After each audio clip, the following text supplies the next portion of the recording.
friends, foes, and other watchers on the internet. My name is Matt, you're watching Hogwash Gaming, and today we are going to have a miniature moment. Now, I belong to a lot of groups online, and a lot of them have to do with D&D and miniature painting and stuff like that, so I see a lot of the questions that people ask the pros.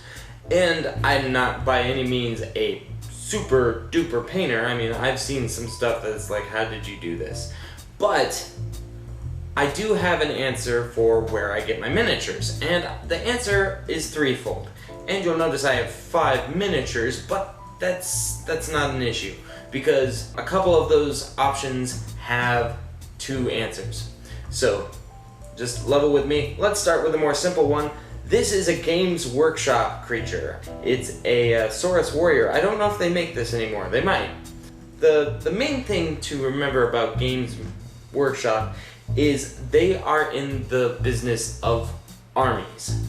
So you can usually buy quite a few models for less. I've bought skeletons from them. I've bought rat men, you know, like Skaven. And I also have these lizard men. So if you're looking for a lot of miniatures that kind of look the same, check out Games Workshop. Even though the miniatures look the same, they are slightly different, so you have a variety. Next up, I have Reaper. And Reaper is a twofold kind of thing. These two are Reapers. And let's start with the metal one. Now the metal ones are much more sturdy. You will notice that they have a slot to glue on. I didn't show you the fact that the Saurus Warrior, the Games Workshop one, had a slot, because not all Games Workshop stuff do. And I'm not sure about Reaper, but the majority of the metal ones that I've gotten... Hello, cat.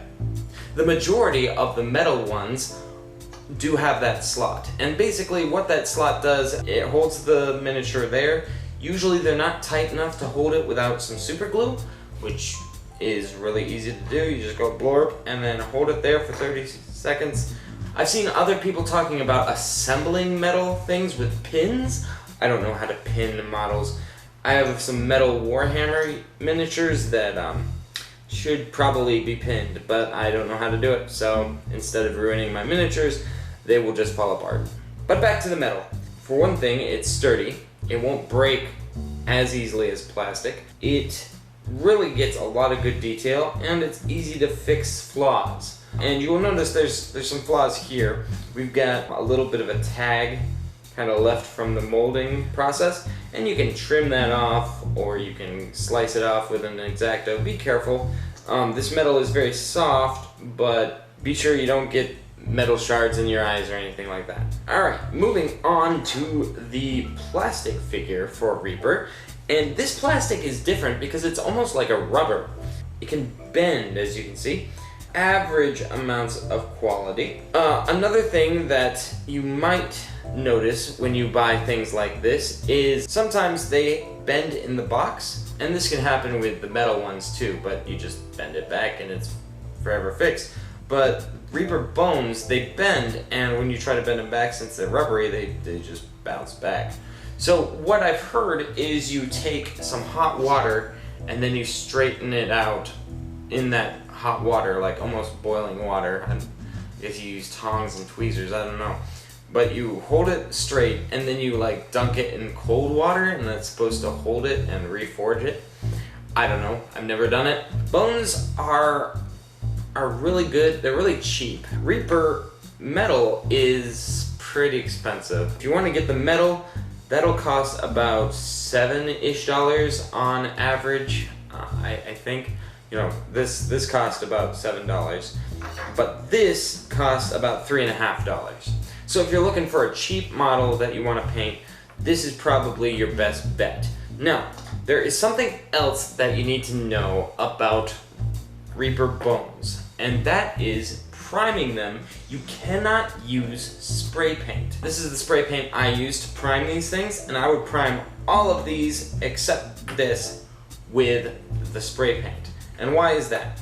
It's because for some chemical reason that I do not understand, if you spray paint this material, for some reason, it becomes a tacky substance that doesn't dry for months.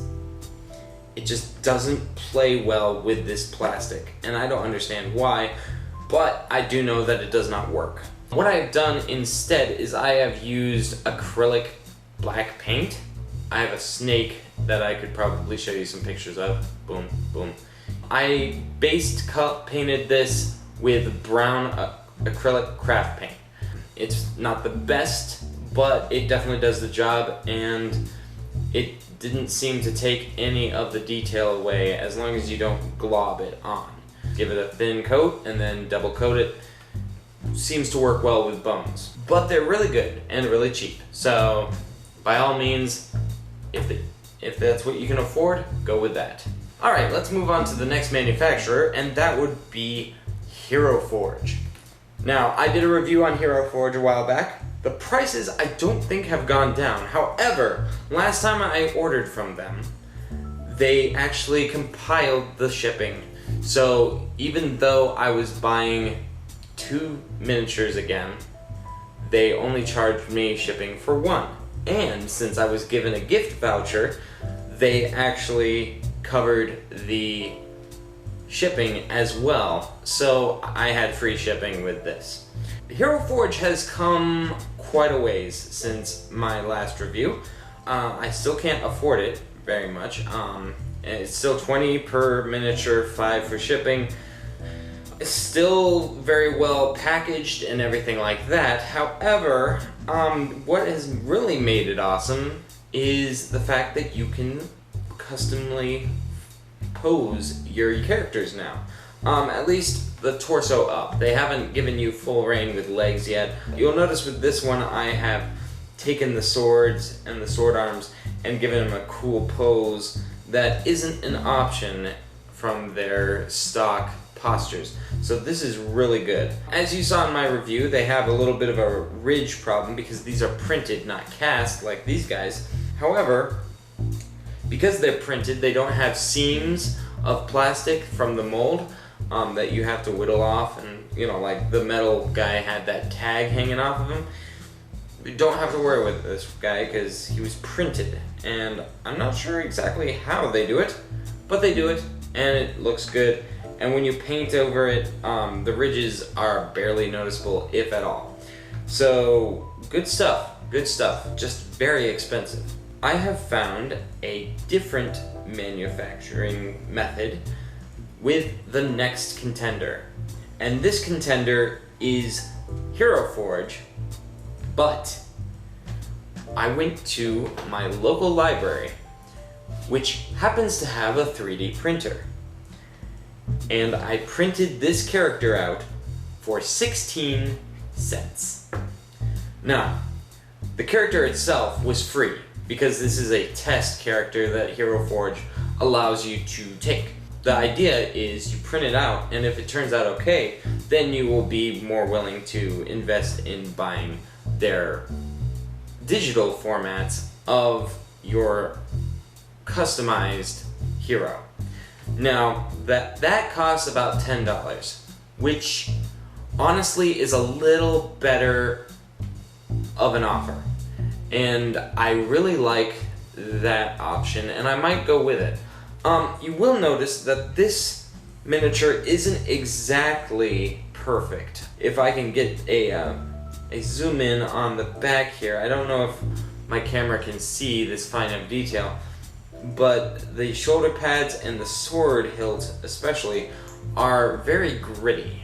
I haven't painted one of these yet, so I don't know if painting covers up any of that, but for 16 cents, this character is a steal. And that's my last option, which isn't exactly a manufacturing option, but it is. It's not somewhere you buy. You could buy some, I guess. But the idea is, you go online, you find a free STL file of a miniature that you like, and then you go to the library and have it printed out. Right now I have a beholder being printed out, and by the time I upload this video, I might have some footage of that beholder, and if so, I will put it here. there's nothing there, then I really messed up, but hopefully it's impressive. Yeah. So I don't know how much that's going to cost. It's going to be fairly bigger than this, and I ordered the solid version, so it's not going to be hollow, so it's going to cost a little more than this guy. But considering that this person is only 16 cents, I can find some STLs of things similar size to this.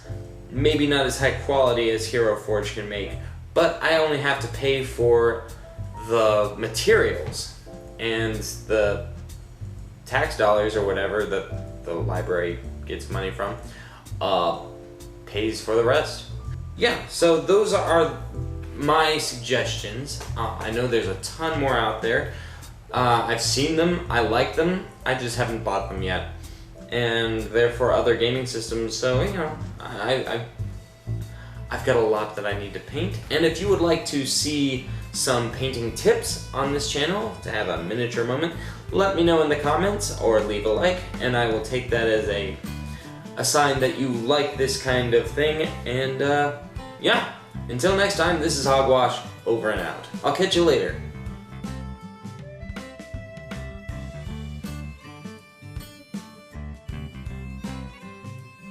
Bonus round. Now I know what you're thinking.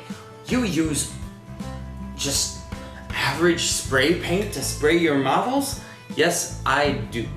And here's why.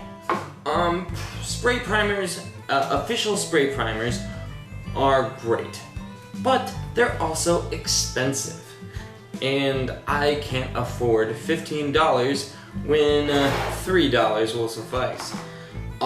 Basically what happened, how I discovered this, is I was spray painting Nerf guns because I was into Nerf for quite a while. I still have guns, and if you want to watch videos, this is getting off the subject, let's continue. Yeah, so I spray painted one black, and it had the micro details still on it when it dried. And I was like, wow, this doesn't cover up the micro detail. That means it might be good for miniatures. So I just thought, well, what the heck, I'll try it.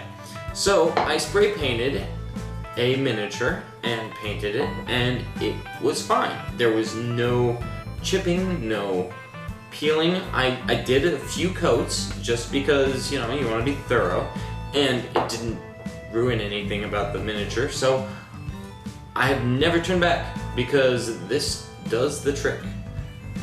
So if you are an elitist and you buy the professional grade spray paints, good for you. I'm glad that you found something that works. I found something that works for me, and you should be glad for me too. Until next time.